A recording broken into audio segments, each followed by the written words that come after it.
Hi, hello. So welcome to part 4 of my Java AI developer course. Now, in this fourth session, I will discuss all about HashMap. Now, HashMap is a key value data structure that allows fast lookup, insertion, and deletion. Now, this is in some programming language, it resembles a dictionary wherein we have also a key and a value pair. Now, to demonstrate this, let's do a project. The project is all about a student grades tracker. Now, the tracker could store the student grades, and of course it could allow retrieval and updates. Well, might as well add some other options also. So let's try to build the application. So here we build a we build the student grades tracker. Let's paste the description to ChatGPT. Now here we have a we have the grades trackers that will store the student grades and allow retrieval and update of the grades. Of course, probably let's try to add a fourth option. Okay, allow retrieval, deletion, and update. Then write it in Java and provide descriptions. Now, after uh, after a while, ChatGPT will generate the code for us, and all we need to do is to copy it. Now, let's try to paste the program. So I have created a tracker file, and I have pasted the code. Now let's try to explain it line by line. Now the first three lines here are just libraries we need to import hashmap. As I've said, this is the equivalent of a dictionary which we will assign a key and a corresponding value, and then Java util map and the scanner. So this is the map interface. Okay. So what do we need the scanner for? Again, it is to take the user input. Now here we create a scanner object to read the user input. So we create a new scanner. So we create also a new hash map. This hash map, again, as I have told you, will contain the key and its corresponding value. Now the key here is the student names, and the values here are the grades. Now we define a choice. The choice is it will be a variable to store user menu selection. Now the selection will consist of 1 add, 2 retrieve, 3 display, 4 delete, and 5 to exit the program. Now of course this is inside the do loop. So this do loop will keep to show the menu until the user will press the exit, or that's 5. Now might as well tell the user to enter his choice. So his choice could be anything from 1 to 5. Now the choice here, we should assign it to read a user input as an integer. Okay, and then we have a scanner that next line. This will consume the next line character left after the next int. Okay, so we use a switch here, and of course we utilize the choice that we have defined so that we can switch cases to handle the choices that is inputted by the user. Now for the first case, all we need to do is to add or update a user grade. Okay, in order for us to add or update a user grade, all we need to do is might as well enter the student name, and then the scanner will read it, and then let's try to enter the corresponding grade. Then again, the scanner will read it by he will read it as a double. Okay, so we increase the precision here by using double instead of float. Now the student grades, we have to use the command put, since we want to store or we can update the student grades in the hash map. So the command there to use is put, simply put. Now of course after that, might as well give a option here or some statement here that will confirm the update. So grade is updated successfully. Now in case 2, now the case 2 is just to retrieve the student grades. Now if the grades, the inventory of grades is empty, so we have to we have to ask first the name of the student to be retrieved. Okay, so enter the student name to retrieve the grade. Then after a while, the scanner will read it, okay, and he will search for it. But what will happen if the name of the student is not present in the inventory? So if the student grade contains the name, might as well print that grade.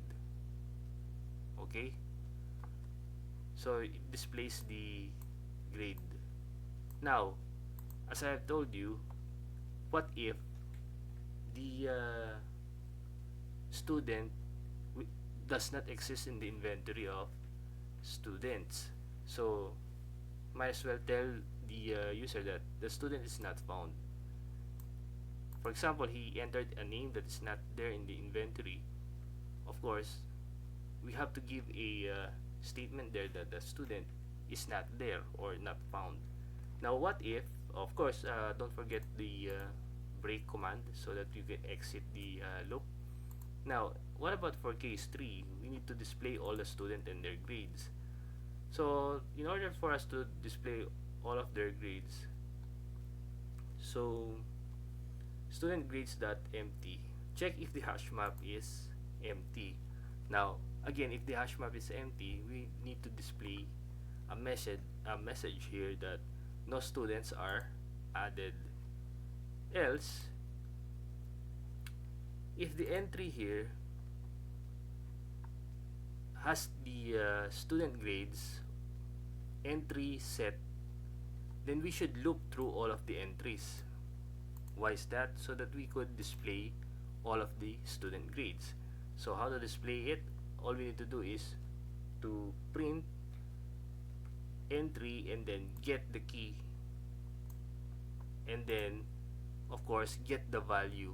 As I have said, the hash map has a key and the value, so it will loop through all of these entries and display the key and the value. So in return, this will print each student and their corresponding grades.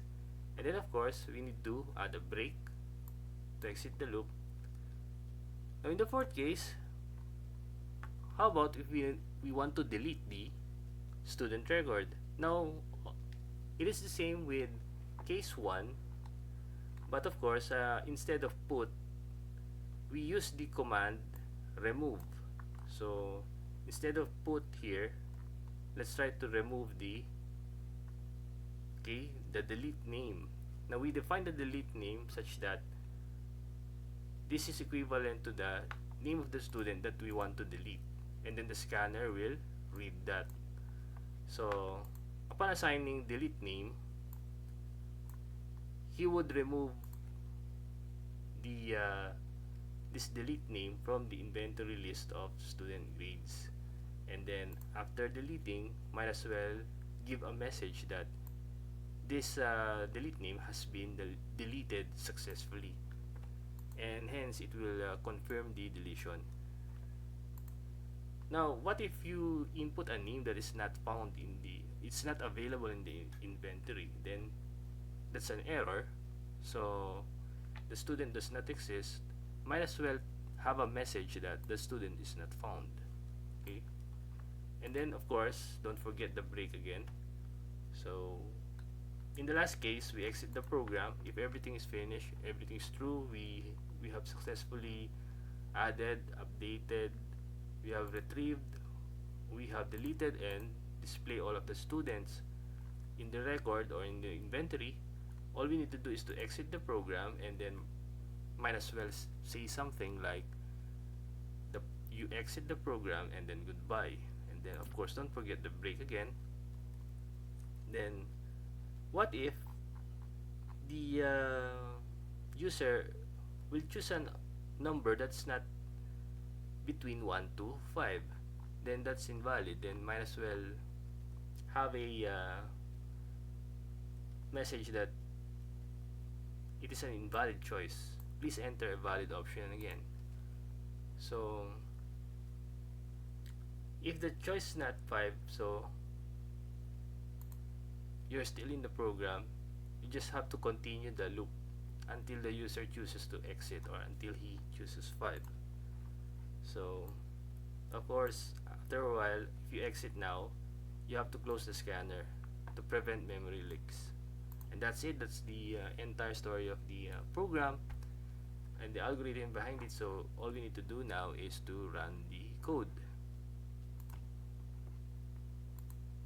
Okay, so the Java is building now, and then our program is up. So let's try to, okay, let's try to first, for example, let's try to retrieve name of student to retrieve. Say for example Michael. Of course Michael is not yet there. So what is his response? The student is not found. Okay, so that's equivalent here. Student not found. It's simply because you haven't placed any student in the inventory. Okay, so might as well add a student one, and his name is Michael, and of course he will prompt you to enter the grade. Okay, so enter the grade. So the grade probably it's around 90 or 100. So let's try to add another entry, say Anna, and her grade is 50. And then let's try to retrieve now the student grade. So 2. Now Michael is there, he's present, so we expect that he will display Michael. Yes, Michael's grade is 90. So this is the corresponding key and the value. Okay, the key there is the student's name, which is Michael, and the value is 90. Now let's try 3, display all students, display all the students and the corresponding grades. 3. So we see Michael and Anna, and with their corresponding grades, which is correct. Now if we want to delete a student or his record, probably the student has dropped out of the class, so all we need to do is choose 4 and then enter the name to delete. For example, we want to delete Anna, and then let's try to view all of the students. Of course Anna is eliminated from the list, so Michael is the only student in the list. Then after a while, we want to exit the program since we have finished. So let's try 5, and the system has exited the program and said goodbye. So that's it. So I have successfully demonstrated to you the concept of HashMap in Java programming. Now in the next videos, we will create more programs to explore the power of Java programming. For now, thank you.